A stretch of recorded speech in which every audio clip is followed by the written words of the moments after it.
Good morning, my name is Antonio Lavazza. I would like to present you a talk entitled Challenges and Procedure for the Control of Rabbit Hemorrhagic Disease Type 2.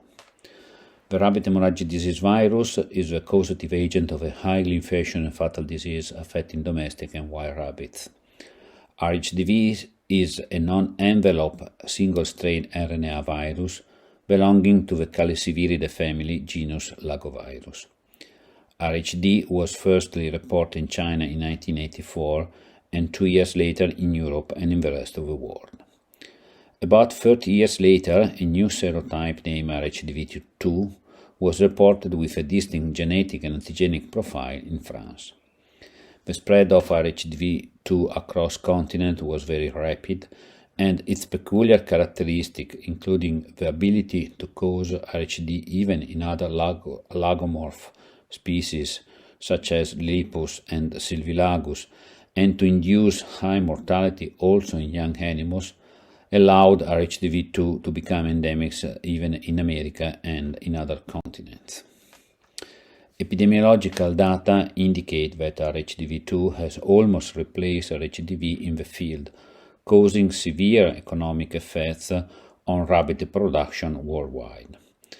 This could likely be due to the high environmental resistance that make it easily transmitted indirectly through animated or non-animated ways. Consequently, effective measures to prevent RHD in rabbits could be adopted only in farmed, domestic or laboratory animals, but not in wild population. Indeed, the presence of wild rabbits and backyard farms, usually lacking a biosecurity approach, is a non-controllable, high-risk situation that could favor viral amplification and distribution. RHD could be prevented in endemic countries through the application of vaccination programs. Vaccinated animals are quickly and steadily protected due to an effective humoral response that could be detected 7 to 10 days post-vaccination. Vaccination could also be a post-exposure emergency measure.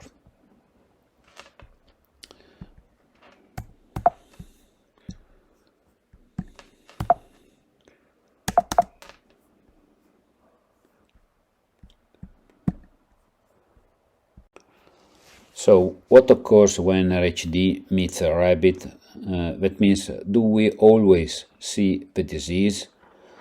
Following infection, a sort of race begins between the virus replicating the liver cells and the immune system of the host producing antibodies. Animals which are able to produce antibodies very quickly are therefore able to survive, and this occurs in about 10 to 50% of infected rabbits, which then show very high titers after some time from infection. It follows that even low levels of specific antibodies against RHDV2 protect the rabbit from RHD, and thus antibodies are the most important means of defense against RHD. Antibodies could originate as a result of an infection, but they could be also found in newborn rabbits for a variable period of time, usually 5 to 7 weeks, as an expression of passive immunity transmitted by the mothers. But obviously, rabbit can be also showing antibodies as a result of vaccination. We have 3 different isotypes of immunoglobulins that could be detected, including IgM, that are markers of recent primary infection, and they persist for around 1 month. Then we have IgA, which are markers of natural infection. They persist around 3 months, and in case of IgA positive, IgM negative, they are markers of reinfection.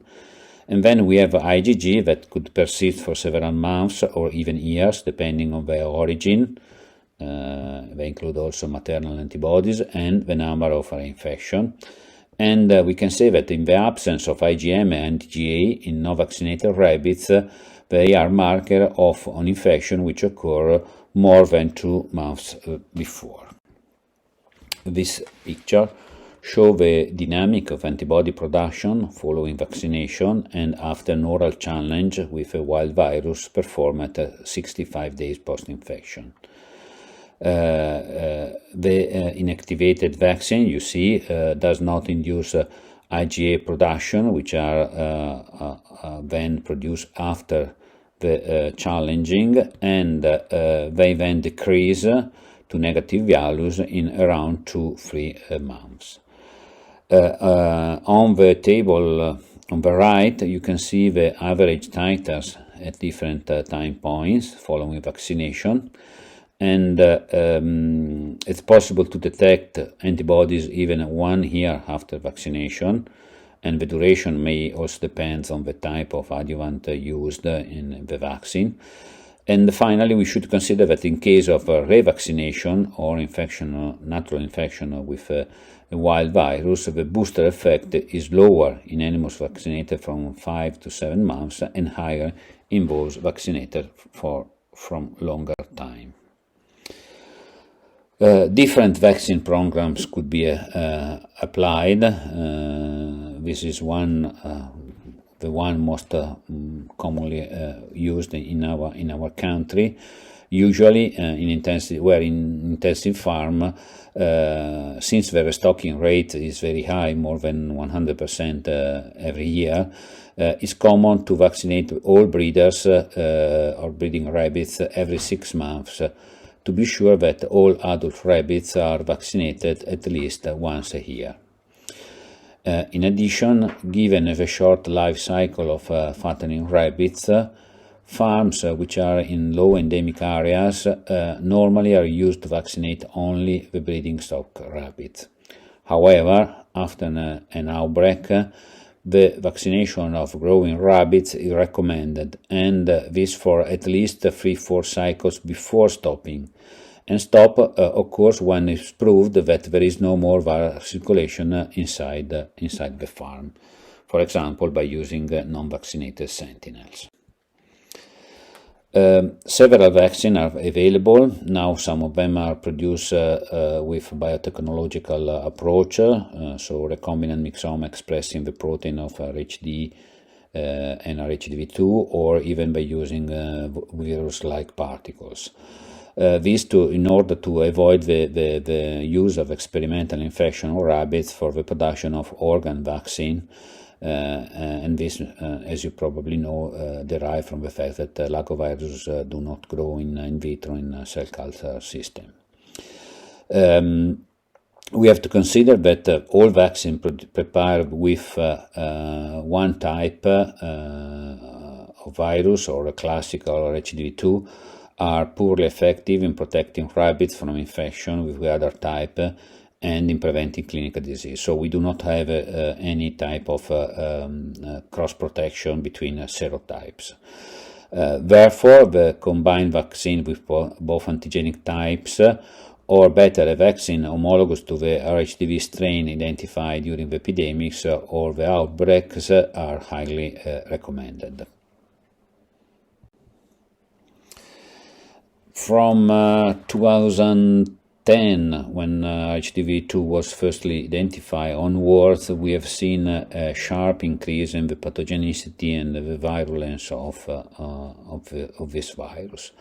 Likewise, there also been an antigenic evolution of RHDV2 with the appearance of field variants, and in this picture you can see the antigenic mapping of different field strains isolated, identified in Italy, in comparison with vaccine strain, the first highly pathogenic strain and the early strain. So we can certainly say that there is a very high antigenic difference between the different strains, but we do not know exactly which is the biological significance of this difference. What is certainly recommended is to protect animals as much as possible with homologous vaccine corresponding to the strains circulating in the field at that moment in that particularly farm. Following vaccination, it is important to obtain a good immunity level in at least 80% of the animals. This is really essential to reduce the viral circulation caused by the homologous strains, to limiting the risk of exposition to high viral doses, and giving cross protection against those strains which of the same type, the same serotype, which may show some antigenic differences, and also to minimize the selective pressure and limiting the risk of viral mutations. So how we can prevent an outbreak of rabbit hemorrhagic disease in free areas? First of all, as we said, by strengthening the vaccination, so keeping all rabbits vaccinated, breeding rabbits vaccinated, and reducing the intervals between vaccination in area at risk.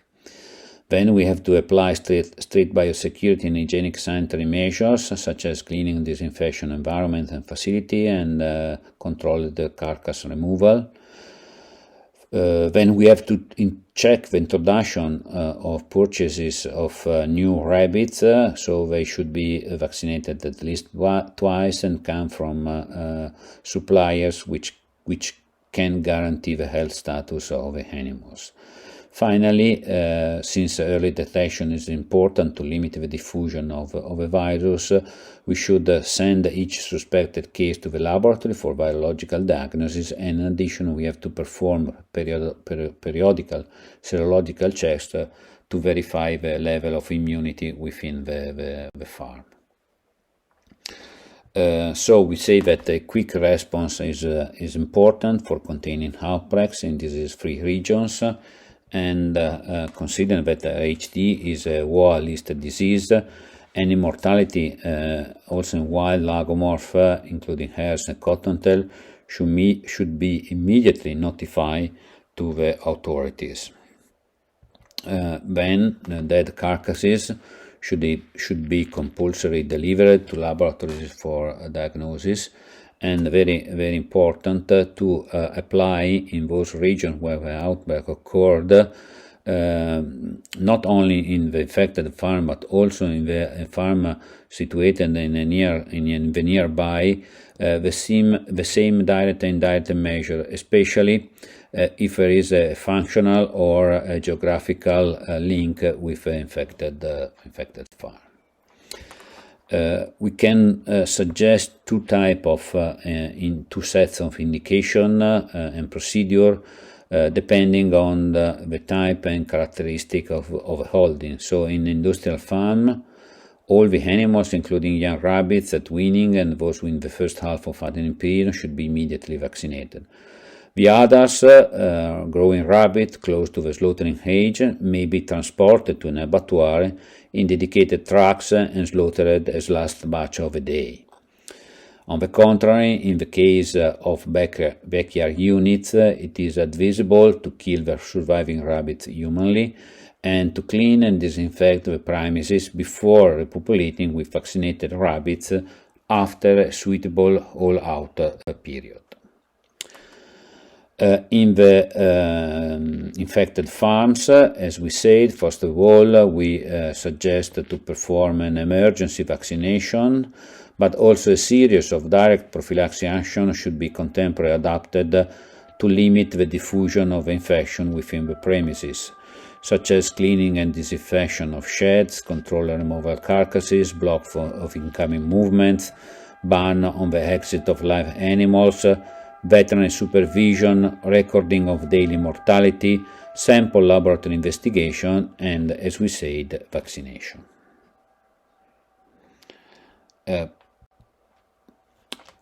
In addition, we should consider that even better results in limiting the spread of the disease and reducing economic losses could be obtained with serotherapy through the parenteral administration of hyperimmune antiserum homologous to the outbreak-specific strain. This is a short-lived, passively acquired immunity that can protect animals that have not yet developed clinical signs, but is ineffective in symptomatic animals. Finally, other treatments are currently limited to suppurative care. In conclusion, looking at the future, we have to consider two main aspects. The first one, regarding the classical strain, since we should consider that both domestic and wild rabbits have largely lost the immunity to classic RHDV, and contemporary, we cannot say that this original strain has been completely eradicated. The risk of RHDV, classic RHDV returning, must be not neglected. At the same time, we should consider that RHDV2 is present as a quasi-species, and different strains with a different antigenic and genetic profile, often originating from eventual combination, are circulating worldwide. So the risk of RHDV type 3 emerging in the future, again, is not negligible. Therefore, we should perform and increase the efficiency and accuracy of surveillance system at the global level in order to trace the evolution of Lagoviruses and to adapt vaccination programs to the new emerging strain. And this is all. I would like to thank you for attention. Thank you.